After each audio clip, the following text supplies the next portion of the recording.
આજે 11મા યોગ દિવસના આંતરરાષ્ટ્રીય યોગ દિવસની ઉજવણી આ સુરત શહેર ખાતે જો ચેમ્બરના સરસાણા ખાતેના ડોમમાં કરવામાં આવેલા, જ્યાં હજારોની સંખ્યામાં જો લોકો પાર્ટિસિપેટ કર્યા, જેમાં ખાસ કરીને અમારા સ્કૂલના બાળકો દીકરા દીકરીઓ હતા, જો તમામ અહીંયાના પદાધિકારીઓ હતા, અધિકારીઓ હતા જો અને સૌથી સારી વાત છે કે અમે લોકો લગભગ જો આખા વર્ષ તક યોગ સાથે જોડાયેલા રહીએ છીએ।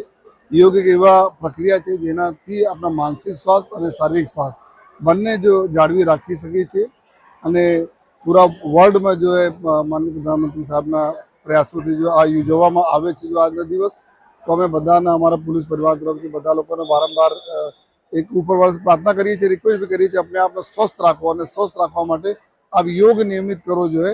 આ યોગ નિયમિત से આપનું શરીર સ્વસ્થ રહેશે, આપનો પરિવાર સુખી રહેશે અને શહેર રાષ્ટ્ર બધા લોકો સુખી રહેશે। તો બધા લોકો યોગ નિયમિત કરો એવો બધાને અમે વિનંતી પણ કરીએ છીએ, શુભેચ્છા પણ આપીએ છીએ।